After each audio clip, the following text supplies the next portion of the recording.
Perdebatan mengenai Injil Thomas sering muncul ketika sebagian kalangan Kristen menyatakan bahwa Injil Thomas seharusnya dianggap sebagai bagian dari Perjanjian Baru.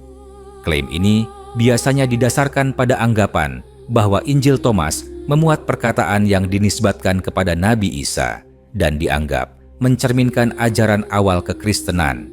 Namun, klaim tersebut tidak pernah diterima secara luas baik oleh arus utama Kristen sejak masa awal maupun oleh tradisi Yahudi dan ditentang keras oleh para ilmuwan Muslim dengan dasar sejarah naskah teologi dan metodologi ilmiah yang ketat.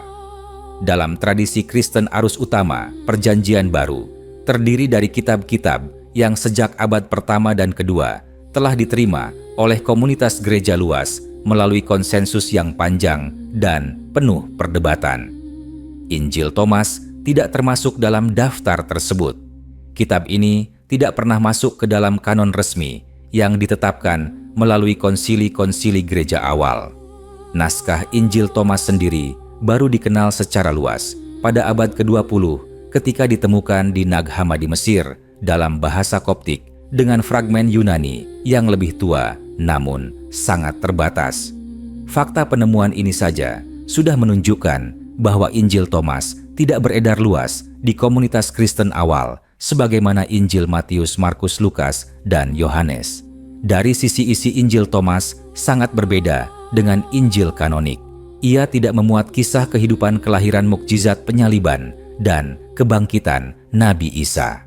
Isinya berupa kumpulan perkataan yang bersifat mistik simbolik dan cenderung elitis. Banyak ahli sejarah Kristen sendiri mengakui bahwa Injil Thomas syarat dengan pengaruh Gnostik, yaitu sebuah aliran filsafat dan keagamaan yang berkembang belakangan dan menekankan keselamatan melalui pengetahuan rahasia. Aliran ini justru ditentang keras oleh gereja Kristen awal karena dianggap menyimpang dari ajaran para rasul. Pandangan Yahudi terhadap Injil Thomas jauh lebih tegas. Dalam tradisi Yahudi, Nabi Isa tidak diakui sebagai nabi, apalagi sebagai Mesias. Injil apapun baik yang kanonik maupun non-kanonik tidak memiliki otoritas keagamaan dalam Yudaisme. Bagi para rabi Yahudi, Injil Thomas hanyalah salah satu teks sekte tertentu dalam lingkungan Helenistik yang tidak memiliki kaitan dengan Tanakh. Mereka melihatnya sebagai tulisan polemik internal komunitas non-Yahudi yang mencoba menafsirkan ulang figur Isa dengan konsep asing dari tradisi Ibrani. Oleh karena itu, klaim bahwa Injil Thomas bagian dari wahyu ilahi sama sekali tidak relevan dalam perspektif Yahudi. Lebih jauh, para sarjana Yahudi menilai bahwa Injil Thomas tidak mencerminkan latar belakang hukum Taurat maupun etika kenabian Bani Israel. Banyak perkataannya bertentangan dengan konsep kenabian dalam tradisi Musa.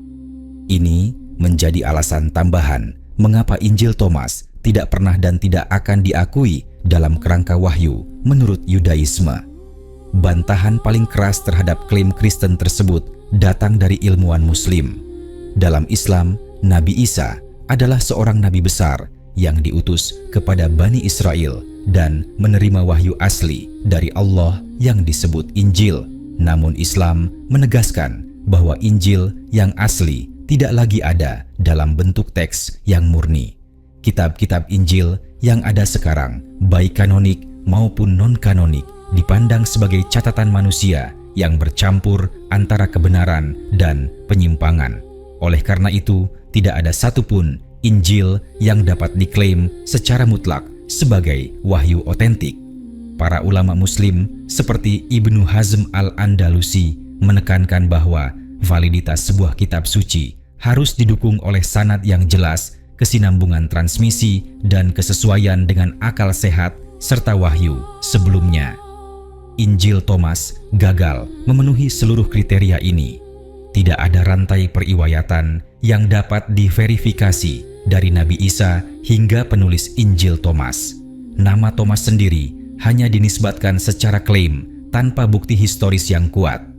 Penulisan kitab ini juga diakui oleh banyak sarjana barat terjadi setelah masa para murid Nabi Isa, sehingga mustahil menjadi wahyu asli. Isi Injil Thomas juga menjadi sasaran kritik tajam ulama Muslim. Banyak pernyataannya bertentangan dengan tauhid murni dan misi kenabian. Beberapa perkataannya cenderung menuhankan pengetahuan batin dan merendahkan syariat. Ini bertolak belakang dengan ajaran seluruh nabi yang selalu menyeru kepada penyembahan Allah semata dan ketaatan moral yang jelas. Dalam Islam, wahyu tidak pernah bersifat rahasia untuk kalangan tertentu saja, melainkan petunjuk bagi seluruh manusia. Selain itu, ilmuwan Muslim juga membantah klaim bahwa Injil Thomas lebih tua atau lebih dekat dengan ajaran asli Nabi Isa dibanding Injil kanonik. Kajian filologis menunjukkan adanya ketergantungan Injil Thomas pada Injil kanonik yang lebih dahulu beredar. Banyak perkataannya merupakan adaptasi dan pengembangan dari teks yang sudah ada. Ini menunjukkan bahwa Injil Thomas bukan sumber awal, melainkan produk teologis belakangan yang mencoba menawarkan narasi alternatif. Dari sisi logika, klaim bahwa Injil Thomas bagian dari Perjanjian Baru juga bermasalah. Perjanjian Baru adalah konsep yang dibangun oleh gereja Kristen sendiri melalui seleksi. Menyatakan Injil Thomas sebagai bagiannya berarti menolak konsensus gereja awal dan membuka pintu relativisme tanpa batas. Jika Injil Thomas diterima, maka ratusan Injil lain yang juga beredar pada masa itu harus diperlakukan sama. Hal ini akan menghancurkan fondasi teologi Kristen itu sendiri. Dalam kesimpulan, klaim bahwa Injil Thomas adalah bagian dari Perjanjian Baru tidak memiliki dasar historis teologis maupun metodologis yang kuat. Tradisi Yahudi menolaknya sepenuhnya sebagai teks asing yang tidak relevan dengan wahyu. Ilmuwan Muslim membantahnya dengan argumen sanad sejarah isi dan prinsip wahyu. Bahkan, mayoritas sarjana Kristen arus utama pun tidak mengakuinya. Injil Thomas lebih tepat dipahami sebagai dokumen sejarah yang mencerminkan pergulatan pemikiran suatu sekte tertentu, bukan sebagai kitab suci yang setara dengan wahyu ilahi. Jika ditelusuri lebih dalam lagi, klaim sebagian kalangan Kristen modern yang mencoba mengangkat Injil Thomas sebagai bagian dari Perjanjian Baru sesungguhnya lebih banyak dipengaruhi oleh dinamika akademik kontemporer daripada realitas sejarah gereja awal. Sejak abad ke-19 muncul kecenderungan sebagian peneliti barat untuk menantang otoritas kanon yang sudah mapan dengan mengangkat teks-teks pinggiran. Upaya ini sering dibungkus dengan narasi kebebasan berpikir atau pencarian Yesus historis, namun secara metodologis justru memunculkan kontradiksi serius karena memisahkan teks dari konteks sosial dan keagamaan zamannya. Banyak pernyataan dalam Injil Thomas justru menunjukkan bahwa penulisnya hidup dalam lingkungan intelektual yang sudah jauh dari Palestina abad pertama. Bahasa simbolik yang ekstrem, penekanan pada pencerahan batin, dan penghapusan makna ibadah lahiriah merupakan ciri khas komunitas Gnostik yang berkembang di wilayah Mesir dan Syria. Pola ini memperkuat pandangan bahwa Injil Thomas bukan refleksi ajaran Nabi Isa kepada Bani Israel, melainkan hasil konstruksi spiritual kelompok tertentu yang kecewa terhadap struktur gereja yang mulai mapan. Dari perspektif Yahudi modern pun, teks ini tidak pernah dianggap sebagai ancaman teologis yang serius karena posisinya terlalu marginal. Para akademisi Yahudi memandang Injil Thomas sebagai bukti fragmentasi pemikiran non-Yahudi pasca kehancuran Bait Suci. Dalam pandangan mereka, teks tersebut menunjukkan bagaimana figur Isa dipisahkan sepenuhnya dari akar hukum Taurat dan tradisi kenabian Ibrani, lalu dibingkai ulang sebagai guru mistik universal. Proses ini justru dipahami sebagai bentuk apropriasi budaya yang menghilangkan identitas asli Bani Israel. Ilmuwan Muslim melihat persoalan ini dari sudut yang lebih fundamental. Mereka menilai bahwa perdebatan seputar Injil Thomas sebenarnya mengungkap krisis epistemologi dalam tradisi Kristen sendiri. Ketika wahyu tidak dijaga dengan mekanisme transmisi yang ketat, maka setiap generasi akan melahirkan teks baru yang saling bersaing. Dalam Islam, penjagaan wahyu menjadi bagian dari iman sehingga tidak ada ruang bagi teks anonim untuk naik derajat menjadi kitab suci. Ulama seperti Al-Ghazali dan Fakhruddin Ar-Razi dalam karya-karya mereka menekankan bahwa wahyu harus membawa kejelasan, bukan kebingungan. Injil Thomas justru dipenuhi ungkapan samar yang membuka peluang penafsiran tanpa batas. Bagi ilmuwan Muslim, teks semacam ini tidak mungkin berasal dari Tuhan yang Maha Bijaksana, karena wahyu bertujuan memberi petunjuk moral dan akidah yang tegas. Ketika sebuah teks justru melahirkan kerancuan, maka ia lebih layak disebut refleksi spekulasi manusia. Aspek lain yang sering disorot adalah kontradiksi internal Injil Thomas. Sebagian perkataannya mengesankan asketisme ekstrem, sementara bagian lain terkesan meremehkan nilai moral lahiriah. Ketidakkonsistenan ini semakin menguatkan penilaian bahwa Injil Thomas adalah kompilasi yang tidak melalui proses seleksi kenabian. Dalam Islam, para nabi memiliki misi yang selaras satu sama lain dan tidak saling bertentangan dalam prinsip dasar ketuhanan dan akhlak. Klaim bahwa Injil Thomas disembunyikan oleh gereja juga ditolak oleh para sarjana Muslim dengan argumen sederhana namun kuat. Jika gereja memiliki kekuatan penuh untuk menghapus teks yang tidak sejalan, maka mengapa ratusan Injil apokrif lainnya tetap bertahan hingga sekarang? Fakta bahwa Injil Thomas bertahan dalam bentuk manuskrip justru menunjukkan bahwa gereja tidak memiliki kontrol absolut terhadap tradisi penulisan. Alasan penolakannya lebih rasional, yakni karena tidak memenuhi kriteria keotentikan. Dalam diskursus Islam Kristen Yahudi modern, Injil Thomas akhirnya lebih sering dijadikan alat polemik daripada objek keimanan. Bagi Yahudi, ia tidak lebih dari teks sekunder tanpa makna teologis. Bagi umat Islam, ia menjadi contoh nyata bagaimana wahyu dapat mengalami distorsi ketika tidak dijaga. Bahkan, bagi banyak teolog Kristen sendiri, Injil Thomas hanya bernilai sebagai sumber sejarah untuk memahami keragaman sekte awal, bukan sebagai dasar akidah. Dengan demikian, upaya memasukkan Injil Thomas ke dalam Perjanjian Baru bukan hanya lemah secara historis, tetapi juga berpotensi meruntuhkan bangunan teologi yang sudah ada.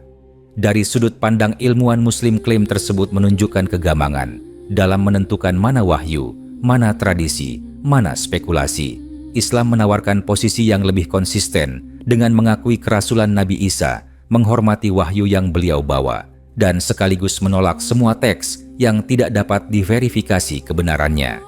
Pada akhirnya, Injil Thomas berdiri sebagai saksi sejarah tentang kompleksitas pemikiran keagamaan pasca Nabi Isa, bukan sebagai kitab suci yang layak disandingkan dengan wahyu. Bantahan Yahudi dan kritik tajam ilmuwan Muslim memperlihatkan bahwa klaim teologis tidak cukup hanya dengan emosi atau asumsi, tetapi harus ditopang oleh sejarah akal dan prinsip ketuhanan yang jelas. Jika perdebatan ini ditarik ke ranah konsekuensi teologis, maka posisi Injil Thomas menjadi semakin problematis. Mengakui teks tersebut sebagai bagian dari Perjanjian Baru berarti mengubah cara pandang terhadap figur Isa itu sendiri. Dalam Injil Thomas, Isa lebih ditampilkan sebagai guru kebijaksanaan yang menyampaikan teka-teki spiritual daripada sebagai utusan Tuhan yang membawa risalah hukum dan akhlak. Bagi ilmuwan Muslim, perubahan citra ini bukan hal sepele karena menyentuh inti misi kenabian. Semua nabi dalam Islam diutus untuk membimbing umat dengan petunjuk yang nyata, bukan dengan simbol yang hanya dapat dipahami segelintir orang.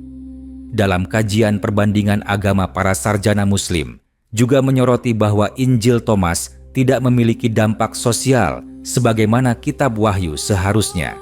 Ia tidak melahirkan komunitas etis yang terstruktur, tidak membangun sistem ibadah, dan tidak memberikan kerangka hukum.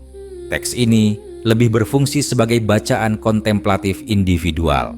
Karakter semacam ini dinilai tidak sejalan dengan tradisi kenabian yang selalu menghadirkan perubahan nyata dalam kehidupan masyarakat.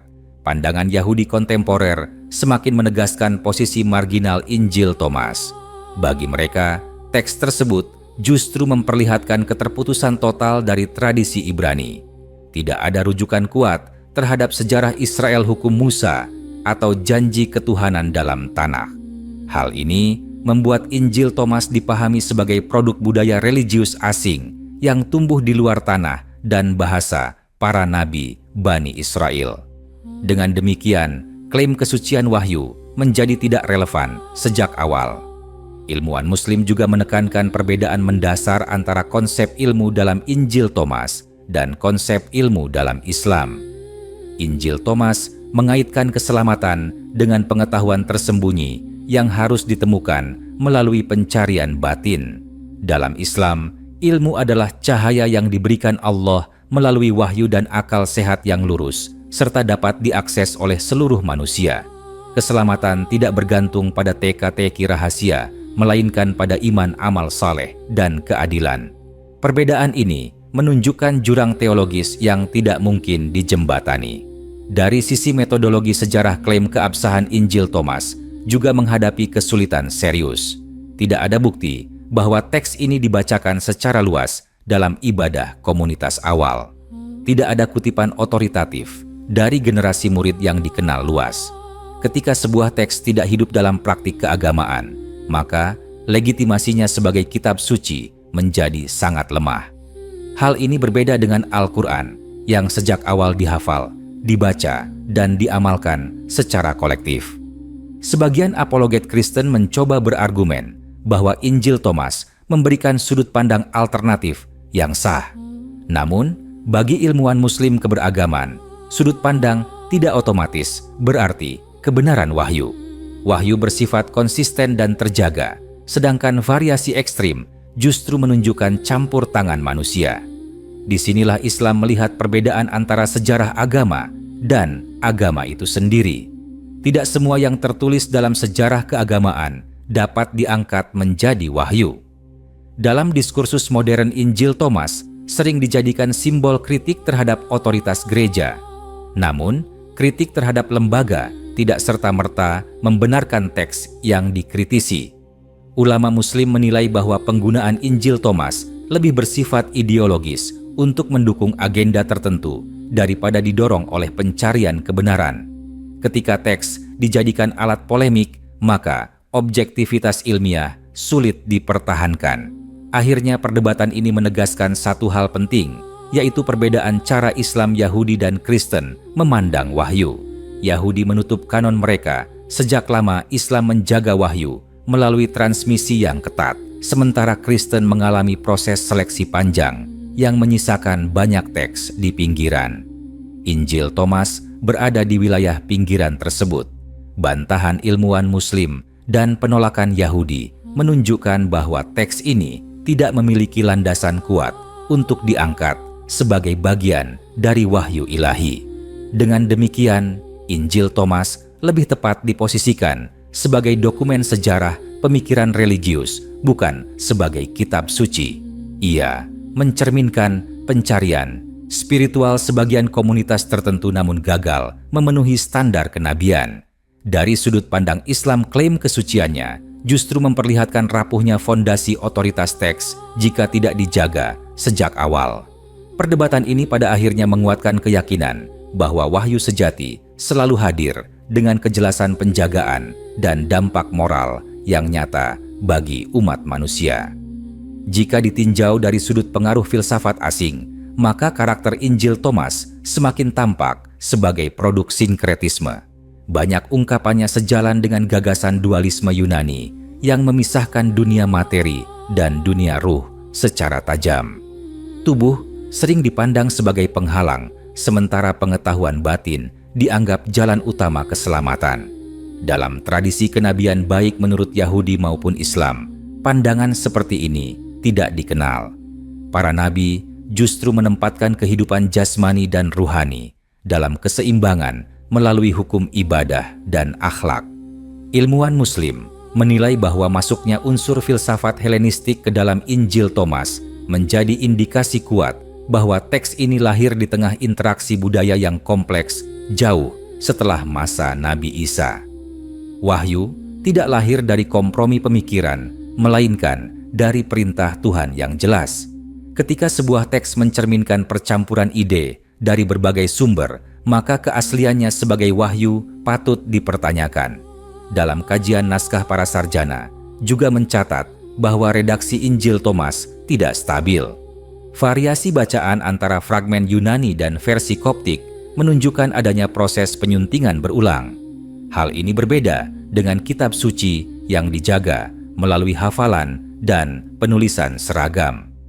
Bagi ilmuwan Muslim, ketidakstabilan teks merupakan bukti bahwa Injil Thomas berkembang secara organik dalam komunitas tertentu, bukan diturunkan sebagai wahyu yang final. Dari sudut pandang Yahudi, fenomena semacam ini justru menguatkan keyakinan mereka bahwa tradisi kenabian sejati telah berakhir dan tidak dapat diperluas dengan teks-teks baru. Injil Thomas dipandang sebagai upaya spekulatif yang mencoba mengisi kekosongan spiritual pasca runtuhnya struktur keagamaan lama. Namun, upaya tersebut tidak pernah diakui sebagai kelanjutan Wahyu Musa. Aspek etika Injil Thomas juga sering menjadi sorotan kritis. Banyak ucapannya bersifat paradoks dan tidak memberikan pedoman praktis. Ia tidak membangun konsep keadilan sosial, tanggung jawab keluarga, atau tatanan masyarakat. Dalam Islam, wahyu selalu membawa implikasi moral yang konkret. Ketika sebuah teks gagal menuntun perilaku manusia secara jelas, maka fungsinya sebagai petunjuk ilahi menjadi dipertanyakan. Ilmuwan Muslim juga mengingatkan bahwa pengangkatan Injil Thomas ke dalam kanon akan menimbulkan kontradiksi serius dengan Injil-Injil yang sudah ada. Perbedaan bukan hanya pada detail, melainkan pada orientasi ajaran. Menggabungkan teks-teks yang saling bertolak belakang akan menimbulkan kebingungan teologis yang sulit diatasi. Wahyu yang benar tidak menimbulkan konflik prinsipil dengan dirinya sendiri. Dalam diskursus lintas agama modern, Injil Thomas sering dipromosikan sebagai jembatan dialog. Namun, bagi ulama Muslim, dialog tidak dibangun di atas teks yang statusnya tidak jelas. Dialog yang sehat justru memerlukan kejujuran dalam mengakui perbedaan dan batas otoritas masing-masing tradisi. Mengangkat Injil Thomas sebagai wahyu justru memperkeruh dialog karena mencampurkan sejarah spekulasi dengan klaim ketuhanan. Pada titik ini, posisi ilmuwan Muslim semakin tegas bahwa Injil Thomas tidak layak ditempatkan sebagai sumber keimanan. Ia dapat dipelajari sebagai artefak intelektual untuk memahami keragaman pemikiran keagamaan masa lampau. Namun, menjadikannya bagian dari perjanjian baru berarti mengaburkan batas antara wahyu dan refleksi manusia.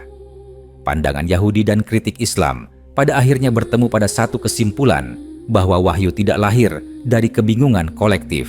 Ia hadir dengan otoritas yang diakui komunitasnya dan dijaga lintas generasi.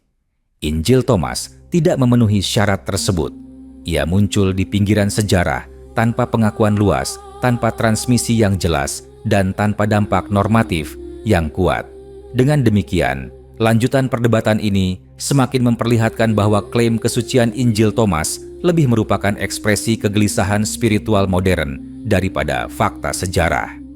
Bantahan keras ilmuwan Muslim bukan didorong oleh sentimen, melainkan oleh prinsip bahwa wahyu harus jelas, asalnya terjaga isinya, dan nyata pengaruhnya.